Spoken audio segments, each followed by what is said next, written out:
السلام عليك يا رسول الله السلام عليك حبيبي يا نبي الله السلام عليك يا رسول الله السلام عليك حبيبي يا نبي. Bismillahirrahmanirrahim. Donc, comme le frère l'a dit, c'est un peu particulier cette année, mais bon, ça fait déjà 2 ans, je pense, que j'essaye de faire des choses en série quand je viens sous la tente et que c'est une réflexion qui est plutôt sur le long terme. On a 1h30 ensemble et puis 3 fois 1h30. Alors, le frère a cité 2 fois dimanche, mais c'est aujourd'hui à 14h, demain à 14h et lundi matin à 10h, je crois, 10h30. Donc, toute personne qui assiste à la première est obligatoirement convoquée à la dernière. Donc, ceux qui pensaient pouvoir partir dimanche soir, il faut quitter les lieux tout de suite et vous laisser la place à ceux qui sont debout. Voilà, donc effectivement c'est autour du livre qui vient de sortir, parce que derrière le livre qui vient de sortir, qui est une introduction à l'éthique islamique et l'akhlaq al-islamiyya, il y a plus que simplement une réflexion introductive à un domaine. C'est effectivement une réflexion fondamentale sur comment comprendre notre religion, comment comprendre les différentes sciences et comment aujourd'hui répondre à un certain nombre de défis. Dans le prolongement de tout le travail qui a été mené avec le Centre sur la législation islamique et l'éthique, Markaz al-Tashri' al-Islami wal-Akhlaq, qui a été fondé en plus il y a maintenant 3 ans sur la base du livre La réforme radicale et l'Islah al-Jazri. Sur cette base-là, c'était comment aujourd'hui poser ou réfléchir à notre façon de comprendre l'islam, à notre façon de comprendre nos sources, et à partir de cette compréhension-là, de répondre aux défis qui sont les nôtres. Et les défis qui sont les nôtres, ce sont des défis qui sont locaux, ce que vous avez comme problème en France, ce sont des défis qui sont continentaux, tout ce que l'on peut vivre en Europe, en Occident, dans les sociétés majoritairement musulmanes, et puis ce sont des conflits scientifiques contemporains. Comment faire ?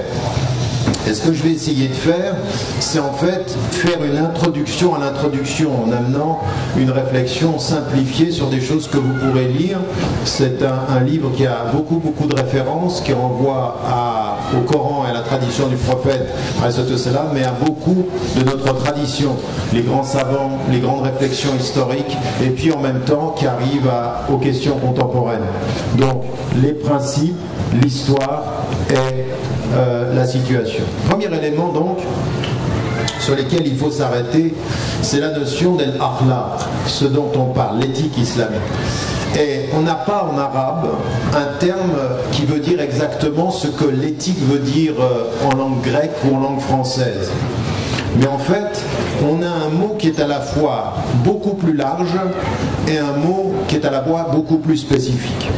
Et ce mot, c'est celui de al-akhlaq que nous avons et que nous traduisons par l'éthique, on le traduit aussi par le bon comportement. Et en fait, nous avons cette formule dans le Coran quand Allah va déterminer la particularité du prophète et qui est dit et qui parle Allah wa innaka ala khuluqin azim, c'est-à-dire tu es certes d'un bon comportement, d'un bon caractère. En fait, ce qui est important, c'est que ce qui était relevé du prophète c'est qu'il avait la particularité d'avoir un noble caractère. Alors qu'est-ce que c'est qu'un noble caractère? Comment est-ce qu'on définit un noble caractère? C'est un caractère qui va être lié à ce bon comportement, le comportement du bien. Et quand Aïcha, radiallahu anha, son épouse, est questionnée sur le prophète, de ceux qui ne l'ont pas vu, qui voulaient savoir mais qui était-il, elle va partir du principe de mettre en évidence d'abord son comportement. Son comportement, son caractère, c'était le Coran. En d'autres termes, tout ce qui est dans le Coran de considération du bien, ce qu'il faut faire, et l'amr bil ma'ruf, c'est-à-dire commander le bien, wa nahy anil munkar, c'est-à-dire refuser le mal, c'était en lui. Le prophète alayhi salam, ce que le Coran dit de lui, c'est qu'il a un noble caractère, et que sa femme dit de lui, c'est qu'il l'appliquait dans son quotidien. Et ce qui est tout à fait singulier de ce point de vue-là, c'est que la femme du prophète alayhi salam, elle le voit dans le privé, elle ne le voit pas simplement dans le public, et elle est à même de dire, dans le privé, comme dans le public, comme dans la vie quotidienne, quand il est seul, quand il est avec sa femme, et quand il est avec les êtres humains, kana khuluquhu al-Qur'an, il applique les choses. Pourquoi ça c'est important? Parce que nous, ce que l'on sait, c'est que la caractéristique de nos contradictions, c'est que parfois nous sommes très pieux en public et pas tellement très pieux en privé. Elle fait le contraire, elle montre qu'il est très pieux dans le privé et qui est une manifestation de ce que le prophète ﷺ était, c'est-à-dire un être de sincérité. Il l'était parce qu'il a été choisi par Allah subhanahu wa ta'ala avant même qu'il devienne le prophète ﷺ qui reçoit la révélation à 40 ans. Tous ceux qui sont dans son entourage voient des caractéristiques tout à fait particulières. C'est tellement vrai, souvenez-vous, que le prophète ﷺ, il est appelé comment par ceux qui le connaissent avant qu'il reçoive la révélation?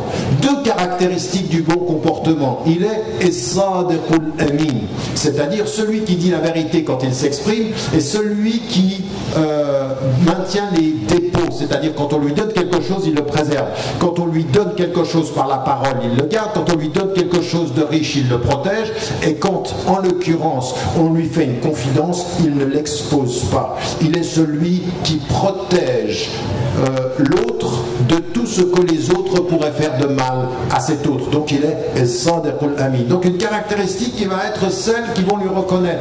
Et le prophète il savait tellement que les gens le respectaient pour ceci que, souvenez-vous, quand il commence sa prédication, quand il commence à leur parler, il est sur la montagne, il leur dit: si aujourd'hui je vous dis, quand Abu Lahab va lui dire Tabban laka, c'est-à-dire quand il va lui dire maudit sois-tu ou que tu sois rejeté, il dit: si je vous annonce aujourd'hui que derrière le mont il y a une armée qui vient, est-ce que vous me croirez?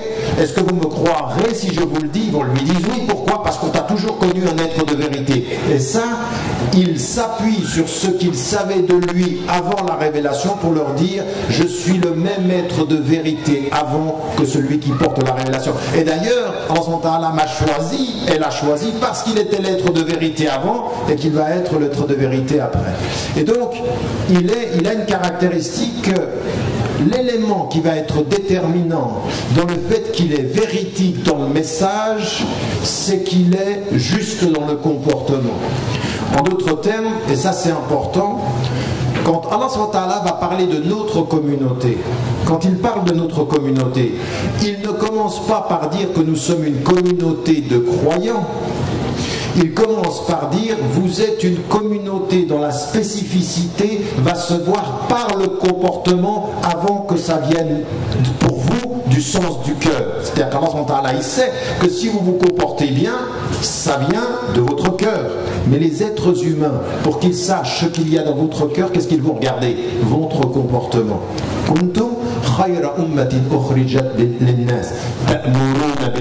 C'est-à-dire vous commandez le bien et vous évitez le mal.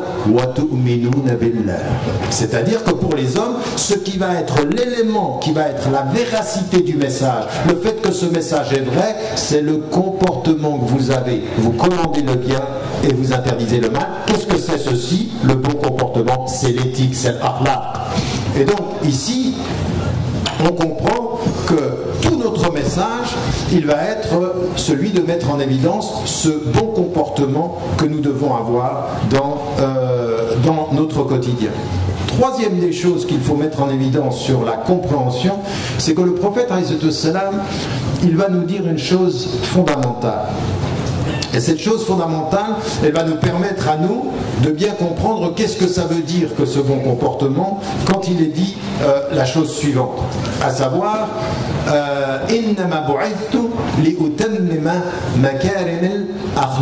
j'ai été envoyé pour parachever, pour réaliser les bons comportements.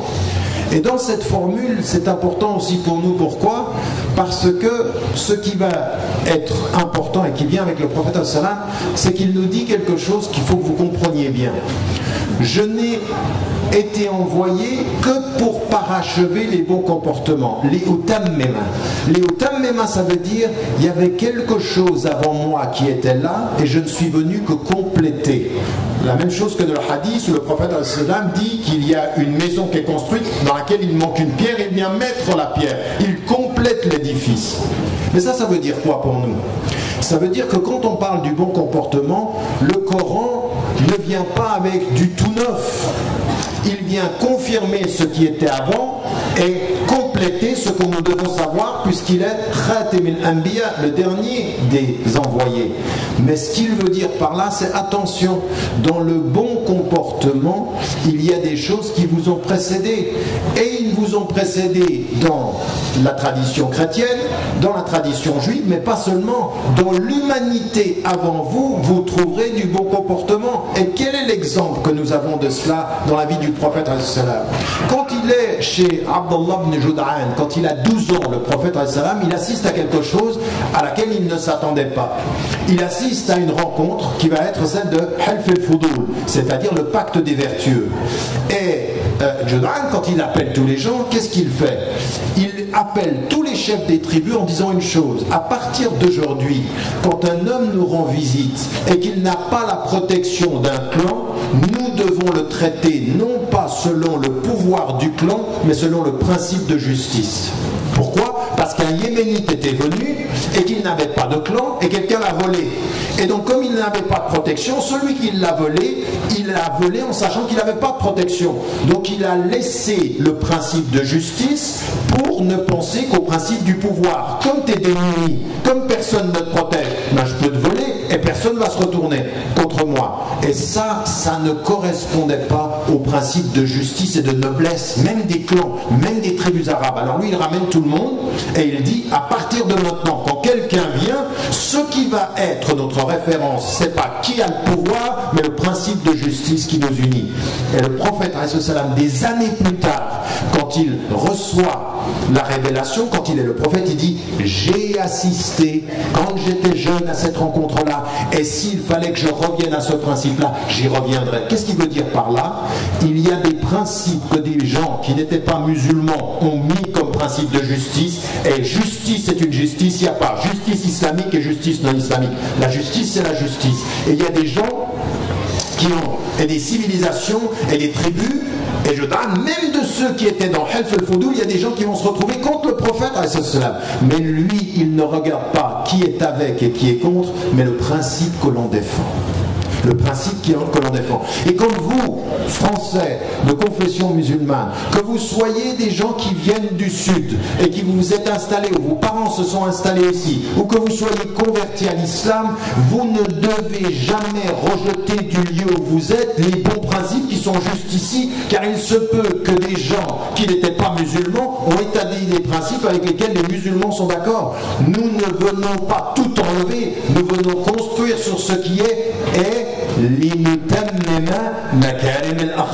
pour qu'on parachève les bons comportements. Donc tous les bons comportements qu'on trouve dans un pays, tous les principes de justice qu'on trouve dans un pays, on les prend pour nous. Nous intégrons à notre présence tous les bons principes, exactement comme le prophète le dit et le fait. Dit: je ne suis pas un innovateur parmi les envoyés. Je viens juste confirmer ce qui fut avant. Donc l'akhlaq, le bon comportement, est fondamental parce que ça nous dit une chose. L'islam vient préciser le bon comportement, il ne vient pas tout apporter. Des choses ont été dites avant nous, et même dans la conception de la charia, dans la façon dont on la comprend, tout ce qui fut juste avant nous et qui n'a pas été contredit par un principe du Coran, nous le prenons pour nous. C'est-à-dire al-awwalin, c'est-à-dire ceux qui étaient avant nous, on le prend. Donc on comprend une chose, c'est que al-akhlaq, ça veut donc dire deux choses. Ça veut dire d'abord comment déterminer le bon comportement.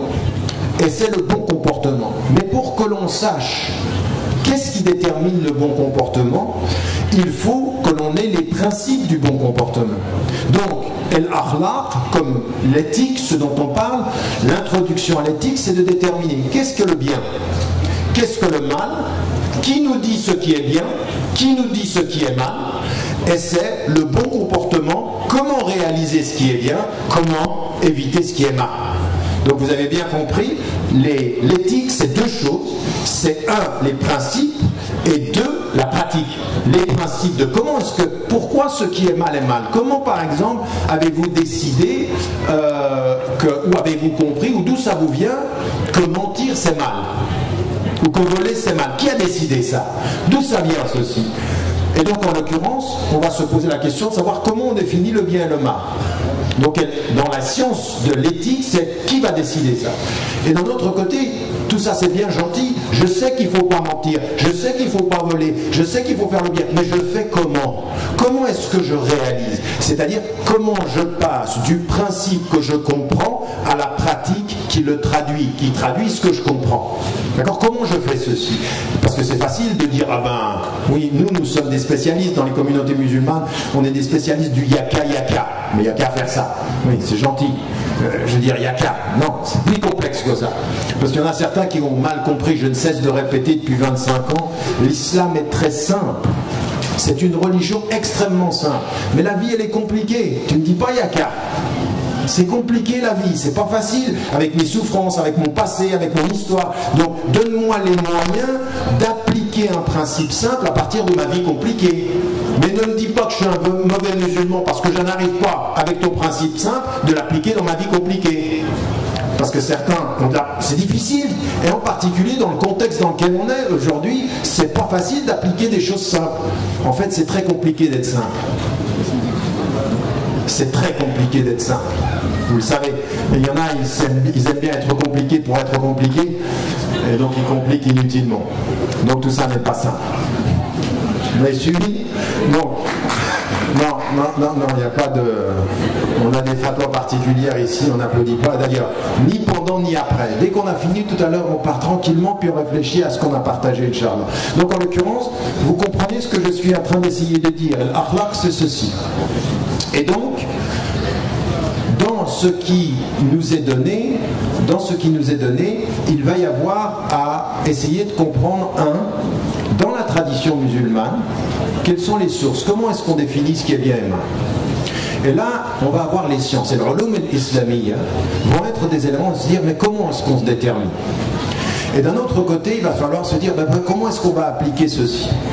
Parce que, à l'époque, quand on est dans des situations tribales, des situations de la vie à Médine et la vie à la Mecque, c'est effectivement des tribus, mais la vie scientifique, elle est beaucoup moins compliquée que la nôtre.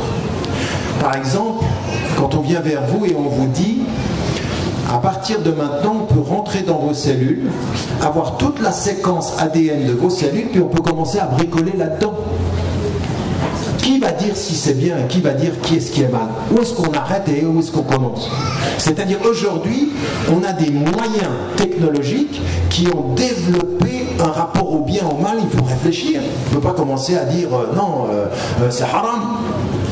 Et les savoirs, par exemple, aujourd'hui, avec ce qu'on appelle la génomique, c'est-à-dire tout le travail sur le génome humain, vous avez entendu, tout ce travail qui peut développer et considérer votre fréquence, nous arrivons aujourd'hui à déterminer la potentialité de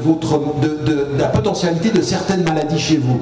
Développement du cancer, développement de certaines... Si en plus on ajoute le génome de votre conjoint, eh bien, on peut savoir la probabilité d'enfants qui vont être malades. Alors quand vous voulez vous marier, elle dit oui, j'aimerais te marier avec toi. Est-ce que tu peux me passer ton génome, ta fréquence? J'aimerais savoir la probabilité de maladie de nos enfants. Halal ou haram?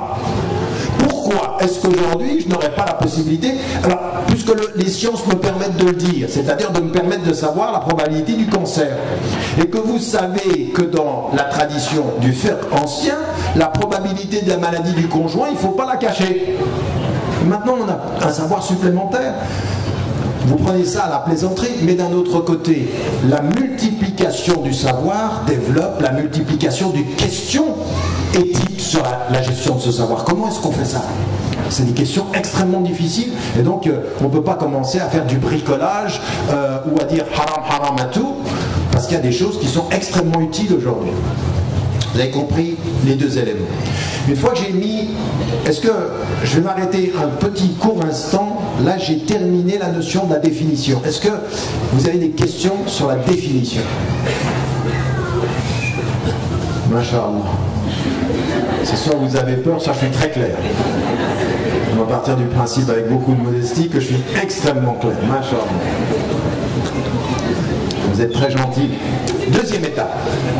Deuxième étape, c'est de se poser la question, comme l'a dit le frère, c'est pour cette première séance, c'est quelles sont les sources pour établir les principes. Alors, dès qu'on demande à un musulman ou à une musulmane, ce qu'on va dire immédiatement, on le sait, parce que le prophète, au moment où il quitte la communauté, qu'est-ce qu'il dit? Il dit, j'ai laissé parmi vous deux choses, si vous vous y tenez, vous ne vous perdrez pas. Le Coran ou Sunnati. Et donc là, premier élément qui est important, c'est que le Coran, on sait ce que c'est que le Coran et on sait clairement qu'est-ce que ça recouvre. Pourquoi? Parce que le Coran a été déterminé par les savants, et c'est à l'unanimité, le consensus qu'il y a chez les sunnites comme chez les chiites, il est qat'i et thubut, c'est-à-dire authentique quant à sa révélation, wa qat'i et dalala pour un certain nombre de ces versets, mais en même temps, on ne discute pas le contenu du Coran, même si certains versets sont plus ouverts à l'interprétation que d'autres, on considère que c'est authentique. La majorité des versets du Coran sont ouverts à l'interprétation, un minimum est après, c'est-à-dire on ne discute pas, les choses sont tellement claires que on sait qu'il n'y a pas de discussion dans Aqimus Salat, c'est-à-dire on sait qu'on doit prier, on ne commence pas à dire peut-être que oui, peut-être que non. D'accord? Non, là on est clair. Ça c'est le Coran. Mais sur la notion de la sunna, déjà dès le départ, on n'est pas tout à fait d'accord sur la définition de la sunna. Même dans la compréhension du Coran de certains savants, liyu'allimukum al-kitab wal-hikma. Et le hikma, chez certains savants, c'est quoi? C'est la sunna du prophète. Mais certains ont dit non, non, non, non, c'est plus que ça, c'est la sagesse, parce que le vrai terme de là, et le hikma, c'est la sagesse. Et que la sunna, c'est qu'un des éléments de la sagesse. Ça veut dire qu'il vous apprend le Coran et la sagesse, dont fait partie la sunna, mais qui n'est pas réduit à la sunna. Pourquoi c'est important ceci? Parce qu'avec le temps, on a considéré que la sunna, c'était uniquement les hadiths, c'est-à-dire uniquement les traditions du prophète. Vous savez ce que c'est que le hadith, ce que le prophète a dit, a fait ou a prouvé. Mais certains disent non, attention, et le premier qui développe l'idée de la sunna qui n'est pas réduite au hadith, celui qui va réduire au hadith au niveau de la catégorisation des sciences, le premier qui fait ce travail systématique, c'est Shafi'i.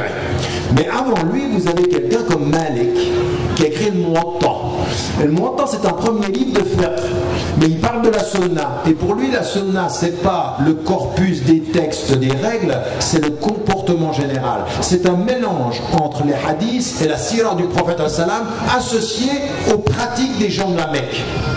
Donc c'est une vision beaucoup plus large de la sunna, c'est pas une vision légale. C'est plus tard dans notre histoire qu'on va en faire un élément légal. Avant ceci, c'est le comportement admis par les gens et qui revient à un mot dans le Coran. Un mot dans le Coran. Si je viens vers vous et je vous dis « el ma'rouf », vous considérez le ma'rouf comme le halal, c'est-à-dire c'est accepté, c'est comme ça que c'est le halal au sens très large. Ça veut dire que le halal c'est à la fois el mustahab, el mubah, le permis, le préféré et tout ce qui est permis d'un point de vue général. Et même le makrouh, en l'occurrence le makrouh c'est détesté mais c'est possible. C'est détesté mais c'est possible. Tout ceci, ce sont les 4 catégories de l'ahkam et taklifiyya qui ne sont pas liées à le haram. Le haram, haram. Mais tous les autres, c'est possible, c'est dans le halal, avec des préférences pour le bien et à éviter pour le mal. Mustahab, makrouh, mubah. Oui? Si par exemple maintenant je bois je vais en profiter, bismillah. Ce que je viens de faire là, c'est mubah. Vous n'allez pas venir vers moi moralement et me dire ah t'as bu, masha'Allah. C'est du mubah, c'est du permis. Notez, vous pouvez le dire aussi, c'est bien. de reconnaître que le permis est une des... Vous savez ce que disaient les savants, le principe dans l'activité humaine, c'est la permission. Nous sommes une religion qui fait confiance à l'attitude naturelle. Elle met des limites pour éviter le haram, mais elle est ouverte au naturel. Et donc, en fait, dès qu'on demande à une musulmane et un musulman quelles sont les sources du bien agir, quels sont les principes du bien et quels sont les principes du mal, eh bien, c'est le Coran ou le Sunna. Ça, c'est ce qu'on va dire directement. Et pourtant, dans cette perception-là, on va s'apercevoir que dans notre tradition, comprenez bien ceci, c'est donc vos deux sources premières, c'est le Coran ou le Sunna. Là-dessus, il n'y a pas de discussion. Non, à moins que vous pensiez qu'il y ait une discussion sur ces deux sources-là. Toute la question est de savoir, est-ce que ces deux sources qui vont nous déterminer ce qui est bien ou ce qui est mal, est-ce qu'elles sont exclusives ou est-ce qu'il y a d'autres choses? Et là, on entre dans l'histoire de l'islam sur des discussions qui vont être, qu'on va trouver dans trois domaines. Et je vais en parler demain. Mais avant qu'on revienne domaine par domaine sur ce qui est dit, les trois domaines qui vont s'occuper de déterminer le bien et le mal, le premier, c'est le fiqh, le droit et la jurisprudence. Vous avez bien compris, je suis très très précis sur les définitions. Et je pense que vous, francophones aujourd'hui, si vous êtes arabophone et francophone, arabophone ou anglophone, arabophone ou quoi que ce soit dans les langues européennes, ou si vous êtes de langue européenne et que vous revenez à l'arabe maintenant parce que vous redécouvrez l'arabe, il y a une chose que vous avez comme responsabilité majeure: précis dans les définitions, précis dans les traductions. Ne faites pas des traductions à géométrie variable, des traductions approximatives, parce que nous avons la responsabilité. Vous ne pouvez pas sortir du Bourget, de la rencontre des musulmans de France ou de n'importe quelle de vos mosquées et dire aux gens à l'extérieur, vous comprenez rien à l'islam, sinon on a un langage approximatif, définition pas claire, le djihad on ne sait pas, charia on ne sait pas, le fiqh on ne sait pas. Non, par exemple certains définissent le fiqh par jurisprudence, mais quand vous avez fait du droit, vous savez que la jurisprudence, qu'est-ce que c'est? C'est comment vous adaptez le droit à de nouvelles situations. Le fiqh c'est pas ça,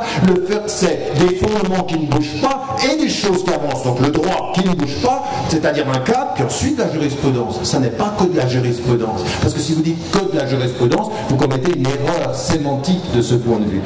Et donc il y a un domaine où les savants, ceux qu'on appelle les fuqaha, les juristes, vont s'arrêter et faire un travail de comment est-ce qu'on sait que quelque chose est bien et que quelque chose est mal. Par exemple, quand le Coran vous dit d'une action qu'elle est interdite, qu'est-ce que vous comprenez? Qu'elle est mal. Donc l'interdiction de l'action dit de la chose qu'elle est mal. Et l'obligation d'une chose dit de la chose qu'elle est bien. Donc par le droit, par le légal, on monte au bien et au mal. Premier domaine. Deuxième domaine est que malheureusement nous aujourd'hui nous avons négligé, c'est tout le domaine de ce qu'on va appeler ilm al-kalam, c'est-à-dire on le traduit, regardez de nouveau, souvent on dit c'est de la théologie. Et vous avez des gens qui traduisent aujourd'hui ilm al-kalam par théologie, en français comme en anglais. Non. Parce que la théologie, qu'est-ce que c'est? Quand on a étudié le christianisme et quand on a étudié les autres traditions, c'est le discours sur Dieu. Or, ilm al-kalam nous parle de Dieu, nous parle de la liberté et nous parle de la morale. Donc c'est à la fois de la philosophie et de la théologie. Et nous, ilm al-kalam, ce sont les philosophes théologiens, les théologiens philosophes. Pas uniquement les théologiens. Ils ont la double... Vous comprenez, ça c'est important. Pourquoi? Parce que ceux qui veulent mettre la philosophie uniquement chez les phalasépha, c'est-à-dire ceux qui ont été influencés par les Grecs, eh bien ils se trompent. Non, il y a des gens qui ont développé une philosophie à l'intérieur de l'islam, à partir de la réflexion des textes. Et Avrani, au 19e siècle, quand il discute en France avec Renan, et il dit, il y a une philosophie islamique, ne le faites pas là. Parce que qu'est-ce que veut dire Renan? Il dit, en fait, vous, la philosophie, vous l'avez volée. À qui? Aux Grecs. Et là, non, à partir des deux sources, le Coran et le Sunna, il y a une vraie philosophie, il y a une vraie réflexion islamique. Il faut faire très attention à ça. Et tous ceux qui aujourd'hui reprennent l'argument de Abu Hamid el-Ghazali, Tahaffud el-Falasifa, la rejection des philosophes, attention, il parle de quelque chose de tout à fait précis. C'est quand la logique grecque prend le dessus sur la pensée endogène musulmane. Là, il débat avec Avicenne, Ibn Sina. Vous me suivez? Vous êtes perturbé par ce qui se passe à... Bon, bismillah, je profite. Vous me suivez? Donc en l'occurrence, ici il y a un deuxième domaine, ilm al-kalam, ceux qu'on appelle al-mutakallimun, c'est-à-dire ceux qui vont questionner et vont se poser la question, une chose très importante. Est-ce que le Coran et la Sunna suffisent à dire ce qui est bien ou mal? Et là va se poser la question. Quelle question? Attention, la question de la raison. La question de la raison. Est-ce qu'il est possible qu'une raison sans révélation puisse dire ça c'est bien et ça c'est mal? Est-ce que la raison peut toute seule dire ça c'est bien et ça c'est mal? Je vous donne un exemple. Vous connaissez Robinson Crusoe de Foy, vous avez entendu parler de ce livre, n'est-ce pas? Vous avez entendu parler de quelqu'un, je crois qu'il est décédé récemment, je ne suis pas sûr, Allahu A'lam, je ne veux pas dire de bêtises, Michel Tournier, un des romanciers français qui était à l'Académie, je crois, je ne suis pas sûr encore. Mais il a écrit un livre, si vous ne l'avez pas lu, il faut le lire. Et il s'appelle Vendredi ou les limbes du Pacifique, qui est en fait repris de l'histoire de Robinson. Mais en fait, ce qu'on ne vous dit pas, comme souvent on ne le dit pas, c'est qu'en fait, Michel Tournier reprend de Robinson, de Foy, qui a écrit Robinson Crusoe, une histoire qui est reprise de qui? Ibn Tufayl. Ibn al-Yaqazan. C'est le premier roman philosophique dont vous n'avez peut-être même pas entendu parler. Et si vous n'en avez pas entendu parler, si vous vous ignorez vous-même dans votre tradition, n'attendez pas des autres qui vous connaissent mieux que vous, puisque vous vous ignorez vous-même. Ce que je dis souvent aux musulmans, le problème qu'on a avec les musulmans, c'est qu'ils sont doublement aliénés. Ils vont vers les gens et disent toi de toute façon tu sais rien. Ouais, mais excuse-moi. Que sais-tu de toi avant de dire que les autres ne savent pas de toi? Ibn Tufayl, c'est un philosophe musulman et il a écrit un texte tout à fait intéressant où en fait un homme qui fait naufrage arrive dans une île et il n'y a rien. Il n'y a rien. Est-ce que tout seul, sans Dieu, sans révélation, il va pouvoir déterminer ce qui est bien et ce qui est mal? Robinson Crusoe fait la même chose. Et Michel Tournier, Vendredi ou les lames du Pacifique, c'est exactement cette histoire-là. Arriver tout seul sur une île, est-ce que vous allez avoir une morale, oui ou non? Oui? Oui ou non? Dostoïevski a écrit dans les frères Karamazov quelque chose qui est de l'ordre si Dieu n'existe pas, tout est permis. C'est-à-dire que s'il n'y a pas un Dieu pour voir ce que je fais ce que je veux, puisqu'il n'y a personne qui me voit. Donc si je suis sur l'île, Masha'Allah, il n'y a pas Dieu, je fais ce que je veux. Ce que dit Ibn Tufayl, ce que disent tous ceux qui le suivent, c'est non. À un moment donné, il y a quelque chose qui vient de l'intérieur, min al-aql, de l'intelligence qui va déterminer des limites. La raison peut produire, identifier du bien et identifier du mal. Et par exemple, à partir du moment où vous parlez, vous imaginez, que pendant 1 minute là maintenant, il n'y a pas Allah, il n'y a rien. Mais vous parlez. C'est 1 minute, hein. Après vous faites la shahada. Donc en l'occurrence... Non mais là vous rigolez, mais on a certains de nos frères des ahbash, chaque 30 secondes, là, ils vous disent la shahada, t'as fait du kufr. Vous êtes sortis de l'islam chaque 30 secondes. Enfin bref. Vous êtes musulman, alhamdulillah, vous êtes croyant, alhamdulillah, ou vous ne l'êtes pas, alhamdulillah, ala kulli hal, vous êtes ce que vous êtes. Mais là, on imagine pendant un moment que vous êtes tout seul avec votre raison. Et que vous êtes tout seul. Puisque vous parlez, il y a quelque chose de naturel. Si je parle et que nous devons communiquer, nous sommes bien d'accord avec ou sans Dieu que ce que je vais dire doit répondre à une vérité, parce que sinon on ne comprend pas. Si quand je communique en ne disant pas ce qui est, on ne va pas s'entendre. Donc le fait qu'on parle suppose que dire ce qui n'est pas interdit la communication, donc c'est le mal. Je me suis pas référé à une instance divine, j'ai juste été dans la logique rationnelle. Si parler c'est dire ce qui est, dire ce qui n'est pas, c'est mal parler, mal. Il y a du mal là-dedans. Mais j'ai pas eu besoin de Dieu pour le dire. Wallahu a'lam. Là, je vous ai dit quelque chose qui paraît très simple. Ça a pris des volumes de discussion. Est-ce que la raison peut déterminer le mal tout seul ou le bien tout seul? C'est dans quel domaine ceci? C'est dans le domaine de ilm al-kalam et le mutakallimun. Et dans l'intérieur, vous allez avoir al-ash'ariyya, al-maturidiyya et puis les mu'tazila dans l'islam musulman. Et vous avez un troisième domaine, et vous allez bien comprendre, pour tout ça il faut que... Moi ce que j'ai envie c'est de vous donner l'envie d'aller plus loin. C'est-à-dire que là c'est une introduction, là je suis en train de défricher le chemin. Mais pour que vous ayez envie de continuer, le but d'une rencontre comme celle-ci, c'est pas de vous donner les réponses. Là je ne fais qu'éveiller des curiosités. Après, Inch'Allah, vous faites ce que vous voulez avec vos curiosités. Peut-être il y en a qui viennent simplement chaque année, ils sont curieux. Pendant 2 jours. Bon, soyez curieux tous les jours. Tous les jours. Parce que la curiosité, ça fait partie de la foi. Le troisième domaine, c'est ce qu'on appelle, si vous voulez, dans le même domaine de la philosophie au sens large, vous avez les falasifa. Donc, vous avez des théologiens philosophes et des philosophes théologiens, ceux-là on les appellera les mutakallimun. Mais on a aussi quelque chose qui s'appelle les falasifa, les philosophes. Et vous avez compris, dans falasifa en arabe, ça vient de philosophe. En fait, c'est le mot grec qui a été arabisé. Oui, ça vient du grec. Et en fait, on a dans la tradition musulmane des savants, des penseurs qui vont être très très très influencés par la pensée grecque. Ils vont découvrir par des arabes, chrétiens et musulmans la traduction des œuvres grecques en arabe. Et ils vont commencer à développer et être tout à fait intéressés par la pensée grecque.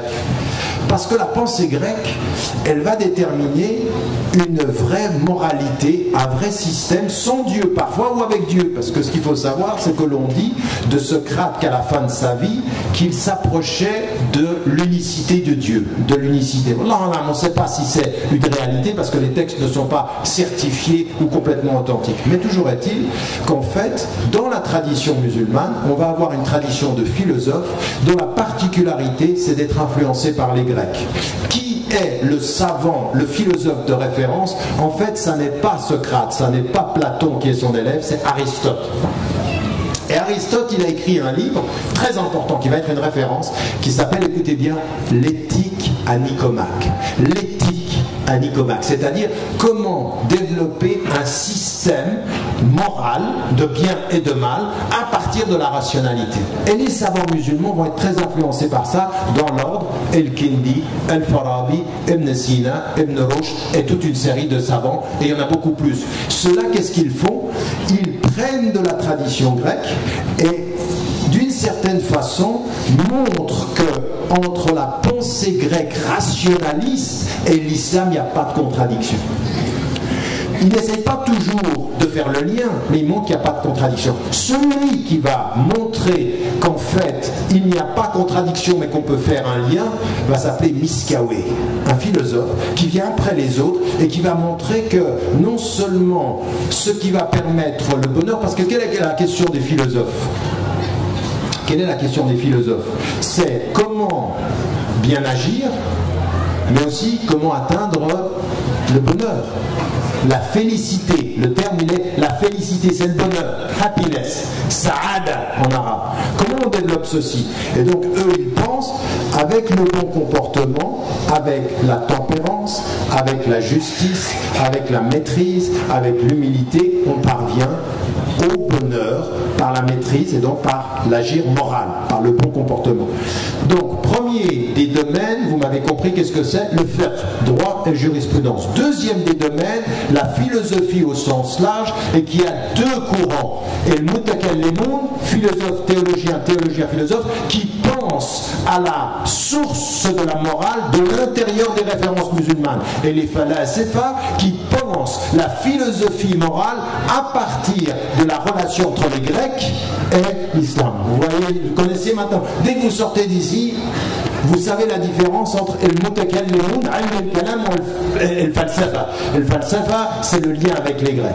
D'accord? Donc là, on a un domaine où les savants se sont posé la question, les intellectuels, les philosophes se sont posé la question, est-ce qu'on peut déterminer le bien et le mal sans Dieu?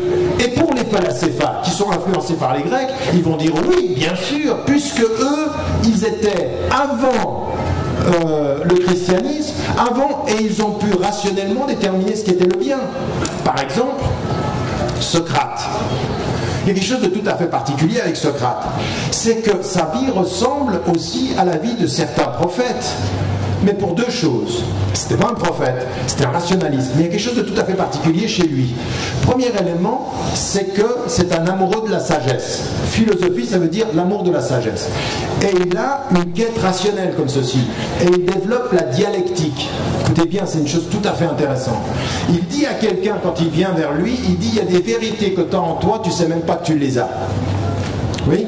Et moi, ce que je vais faire avec tes idées ce qu'une sage-femme fait avec un enfant.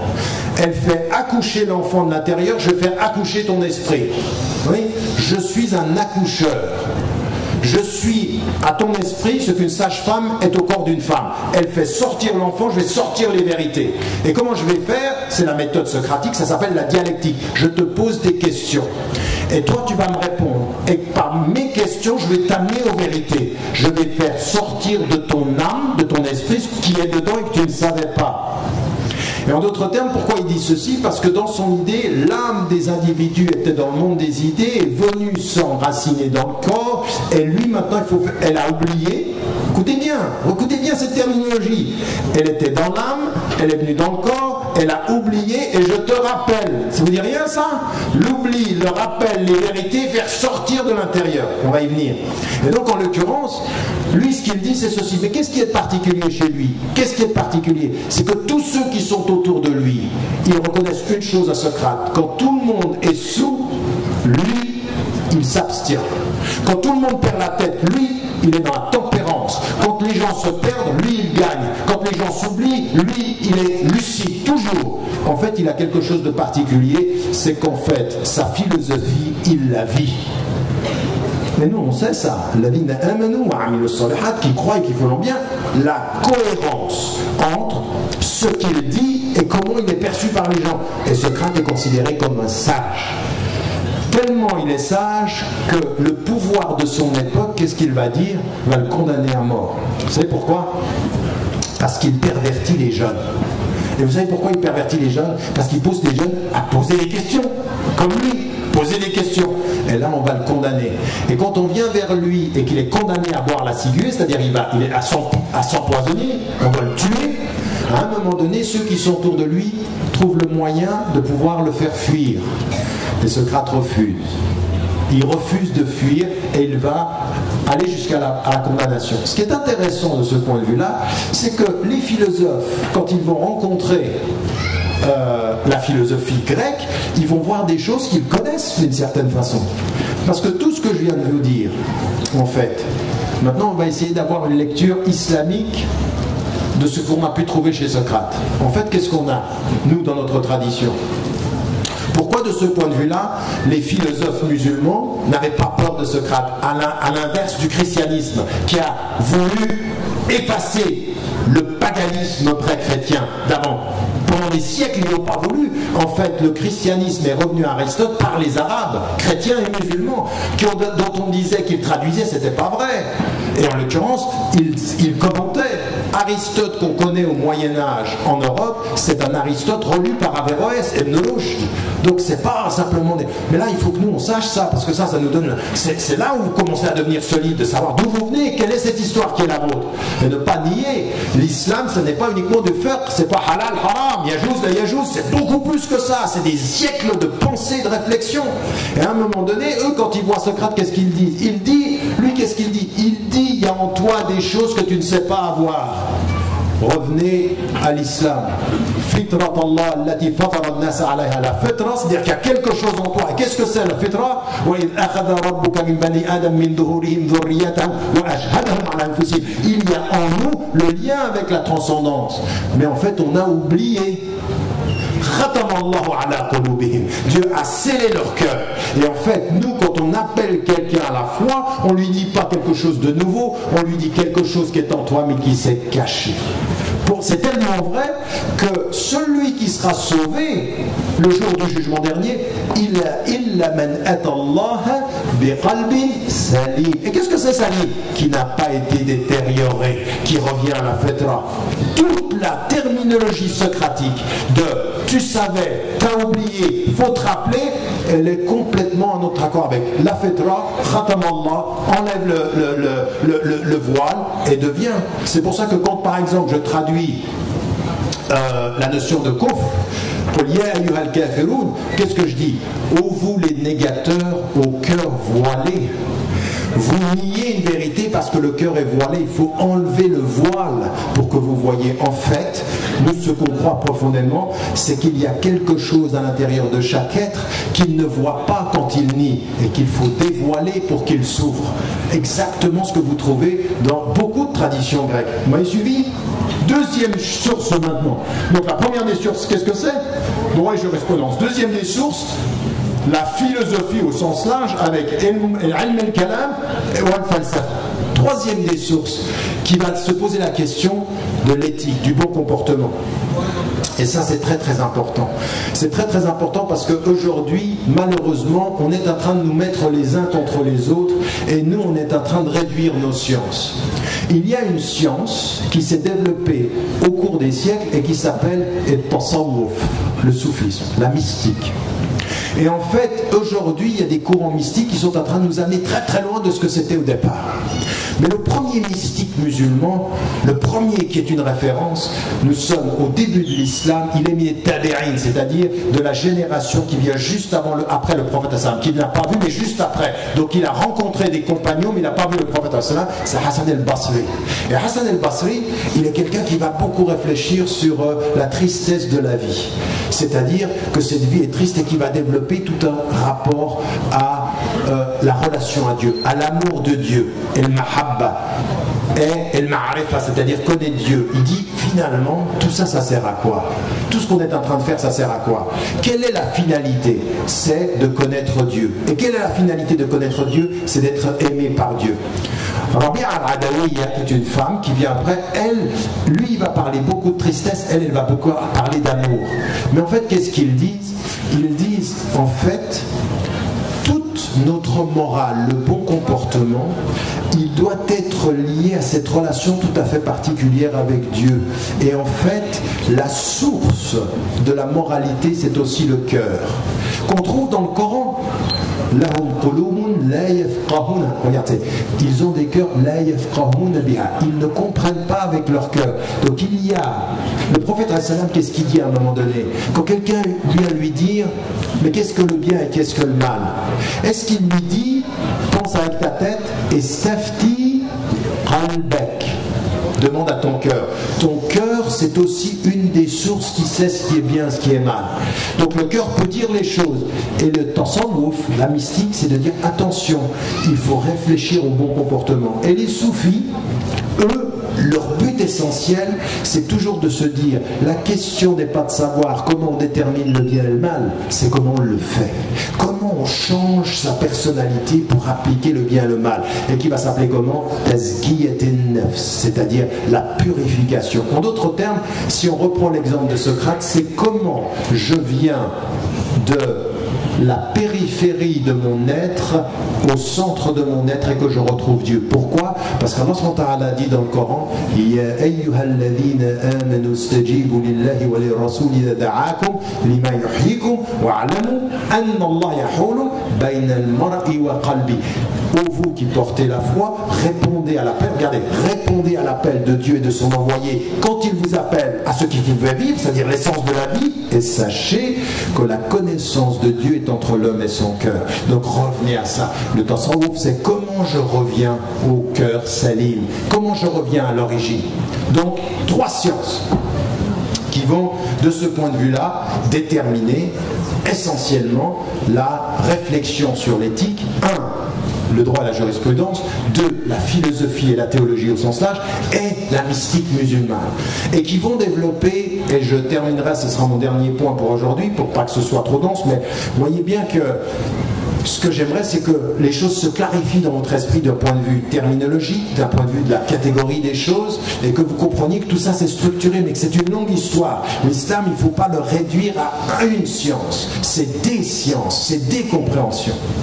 Et en fait, on s'aperçoit d'une chose. Par rapport aux trois domaines, vous allez avoir deux réflexions fondamentales. Vous avez un homme que je ne crois pas qu'il soit traduit en français malheureusement, il est traduit en arabe et il a écrit en anglais, qui s'appelle Izutsu. Izutsu, c'est un japonais d'une extraordinaire maîtrise de la langue arabe et des références musulmanes. Vous savez, un des grands problèmes que nous avons, c'est que nous avions des orientalistes qui connaissaient l'islam parfois mieux que les musulmans. Et lui, il a une connaissance extrêmement profonde. Et il dit, en l'occurrence, tout le système moral, tout le système éthique musulman, il est lié entre deux choses. Et l'iman, c'est-à-dire le tawhid, l'unicité de Dieu, ou al-kufr. Et tout va se construire à partir de ceci. Et ça, c'est intéressant parce que c'est une perception de quelqu'un qui est extérieur à l'islam et qui va déterminer que tout le système moral, il se constitue de cette façon-là. Et beaucoup de savants musulmans sont d'accord avec ça. Mais vous avez un autre savant que vous ne connaissez peut-être pas et pourtant il est écrit dans votre langue. C'est un des grands savants de notre époque et qui a fait sa thèse à la Sorbonne. Il s'appelle le Cheikh Mohammed Draz. Et il a écrit un livre qui est La morale du Coran. Un livre qui est presque oublié, il a été le professeur de beaucoup. D'ailleurs, quand vous entendez Cheikh Youssouf al-Qardawi aujourd'hui parler de ses profs, il dit « Kana ustazi wa shaykhi ». Il a enseigné, il a appris la réflexion sur l'akhlaq par l'intermédiaire de Cheikh Draz. Et lui, qu'est-ce qu'il dit? Il dit non. C'est pas une structure binaire et tawhid et wal-kufr. Il y a quelque chose de l'intérieur qui a un système moral qui vient de l'islam et qui est en fait qu'on doit considérer non pas dans l'opposition de deux systèmes. Pourquoi? Parce qu'en fait, si vous avez compris ce que je disais au départ, même dans le kufr, il peut y avoir de la morale. Oui? De ceux qui nient Dieu, il peut y avoir des choses morales et des réflexions morales. Je veux dire, quand vous lisez Heidegger ou quand vous lisez Jean-Paul Sartre est très dur avec la question morale. Il dit une chose très importante, il dit il n'y a pas de Dieu, mais il dit une autre chose, il dit agis de façon à ce que l'ensemble de l'humanité puisse faire ce que tu fais, et si elle ne peut pas le faire, ça veut dire que ce que tu fais, tu ne peux pas le faire. Donc il y a une morale, il y a des limites, mais il n'y a pas de Dieu. C'est-à-dire que ce qui va considérer ce qui est juste, c'est et si tout le monde faisait comme toi? Vous voyez que quand on n'a pas de Dieu, on dit ça. Si tu fais ça, si tout le monde faisait comme toi, si tout le monde faisait comme toi, et ben le monde pourrait être corrompu, donc tu ne peux pas le faire. Donc il y a des choses, il y a une morale laïque ou une morale sans Dieu. Oui. Donc lui il commence par dire, Jean-Paul Sartre, Dieu n'existe pas, donc tout est permis, mais ce tout est permis est relatif au ce que tous les hommes peuvent faire ou ne peuvent pas faire. D'accord? Et donc en l'occurrence, Draz, il dit non, c'est pas un système du kufr contre le système du tawhid, il y a quelque chose de fondamental dans l'islam qui est important et qui va être important, c'est la notion de el-mas'ouliyya, la responsabilité. Tout le système islamique se fonde sur notre responsabilité devant Dieu, c'est-à-dire le taklif. Nahnu mukallafoun, c'est-à-dire nous devons répondre à l'appel. Ce que je disais tout à l'heure, Ya ayyuhalladhina amanu, c'est qu'il nous appelle. Il nous appelle à une responsabilité, mas'ouliyya. Et de ce point de vue-là, il y a des choses qui sont les obligations. Et donc il faut respecter. Donc lui, de l'intérieur, il développe une réflexion. Et pourquoi je vous dis ceci? Parce que ce sont des auteurs contemporains. Draz, il est du XXe siècle. Et Izutsu, il est du XXe siècle. Ce sont des gens qui ont écrit maintenant, qui essayent de développer une réflexion. Et à partir de là, on s'aperçoit que toutes ces sciences-là, elles vont poser trois questions fondamentales, et je m'arrête là. La première des questions, elle est dans le domaine des philosophes théologiens, c'est de dire quelles sont les sources de la morale. D'accord? Quelles sont les sources? Le Coran, la sunna du prophète, la raison, le cœur quelles sont les sources. Donc ils vont développer une réflexion sur les sources, qui est très importante. Pourquoi? Parce que quand vous déterminez les sources, vous allez déterminer votre relation aux autres. Est-ce que vous acceptez que vous pouvez trouver, par exemple, je vous donne un exemple. Aujourd'hui, hier soir, on m'envoie, ou ce matin on m'envoie une photo de Martin Luther King, le docteur Martin Luther King, et qui dit, maintenant j'ai oublié la citation, ce qui m'effraie, ce n'est pas ceux qui font le mal, mais ce sont les bons qui se taisent devant ce mal. Très belle citation. Il veut dire par là, et bon, il y en a certains qui ont tout de suite dit, mais quand on se tait devant ceux qui font le mal, on n'est pas bon. Ouais, comment certains commencent ça. C'est pas ça qu'il veut dire. Il veut dire le danger pour nous. C'est pas simplement ceux qui font le mal, c'est nous qui les observons faire et qui ne faisons rien, un peu ce que disait Einstein. Et il y a, alors ça, j'ai mis ceci sur le, j'ai trouvé ça très beau et je partage moi ces réflexions-là et je l'ai mis sur le Facebook officiel et sur Twitter.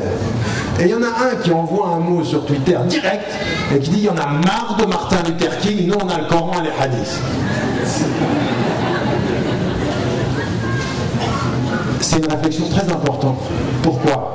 Est-ce que vous admettez que quand vous allez rencontrer le pape actuel ou le Dalai Lama ou un athée qui n'est sans Dieu, est-ce que vous admettez que dans ce qu'ils disent, il y a des choses à prendre qui vont vous édifier, ou est-ce que vous n'avez que le Coran et la Sunna?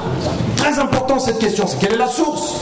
C'est-à-dire qu'à un moment donné, vous regardez quelqu'un, il nie Dieu, mais il a un esprit, il a un cœur, et qui a fait ce cœur, qui a fait cet esprit? C'est Dieu pour vous, même si pour lui ça ne l'est pas. Mais ce que vous savez de lui, que lui ne sait pas de lui, ça vous pousse à prendre de lui ce que lui vous donne, sans savoir d'où ça vient. Ça suffit. Et après, vous le regardez et vous dites Salam alaik, la paix soit sur toi. De là où vous êtes vous, parce qu'il vous apporte du bien. C'est ça que veut dire la sagesse, c'est la propriété perdue du musulman. Où il la trouve, il la prend. De ton esprit. Je n'aime pas ce que tu fais de ton esprit. Je n'aime pas ce que tu fais de ton corps. Je n'aime pas tes réponses. Mais il y a du bien dans ce que tu fais. Et ma responsabilité, c'est de prendre de toutes les sources.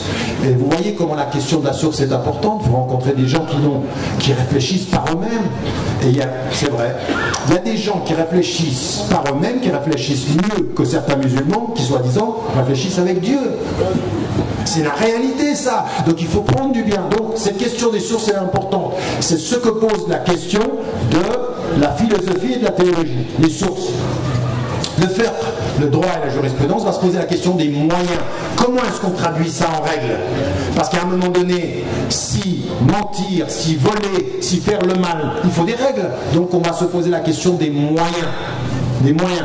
Regardez bien, les trois sciences s'occupent de trois domaines complémentaires. Ne les opposez pas, ne niez pas les choses, ne dites pas moi je m'occupe que des moyens. Non, il faut que je m'occupe des sources parce qu'en me posant la question des sources, ça va déterminer mon rapport aux gens. Je prends de tout. Vous comprenez ce que je suis en train de dire? C'est l'amplitude du savoir qui va déterminer le comportement. Un, par rapport aux sources, je prends le bien d'où il vient. Et puis la deuxième des choses, les moyens. Comment est-ce que je vais appliquer le bien dans la loi? Et ça c'est très important. Pourquoi? Parce qu'aujourd'hui dans notre communauté, il y en a certains qui sont tellement obsédés par la loi qu'ils ne se posent pas la question de savoir si c'est bien ce qui est la traduction de la loi et comment lier le bien à la loi. Et l'exemple que je prends systématiquement, qui est déterminant, c'est qu'on est devenu obsédé par la nourriture que l'on mange, non pas dans la façon dont on traite les animaux, mais comment on les tue. C'est-à-dire pour nous le halal, c'est dis-moi que tu as dit Bismillah Allahu Akbar quand tu as tué l'animal. Mais comment tu l'as traité? Comment tu as été avec l'animal? Comment tu l'as respecté sa souffrance? Ça on n'en parle pas. Mais ça c'est éthique ça. C'est-à-dire qu'il faut poser la question de l'éthique du droit. Parce que sinon on finit d'avoir du droit sans éthique. Et nous on est des techniciens. Halal, je mange, bismillah. Mais à un moment donné on se pose même plus la question. Dis-moi si je peux aller McDonald's manger du poisson. Parce que le poisson c'est toujours halal. Mais McDonald's, c'est toujours halal. Tu dis bismillah et tu manges. Tu ne te poses pas la question de savoir ce que tu consommes, comment tu consommes. Tout ça, c'est des questions éthiques. Quand vous savez comment ils détruisent la nature, comment ils détruisent les animaux, comment ils ne respectent rien, vous venez me dire bismillah, ça a tout halalisé. Au nom du droit. Nous, on est des champions. Pour juger les gens, haram, haram, haram. Mais pour soi, halal, halal, halal. On halalise les choses de ce qu'on mange, dans la consommation. Même pendant le ramadan, nous sommes des techniciens de après le maghrib, tu manges. Et tu manges n'importe comment. Tu manges même plus que pendant l'année. Donc c'est pas éthique ça. Le ramadan, c'est pas de concentrer sa consommation et en multipliant par deux pendant le ramadan en disant je jeûne pendant la journée.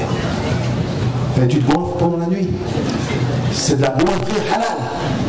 Ça existe ça. Ah, nous on est. Et on se dit pendant la nuit on peut tout faire. Ah bon.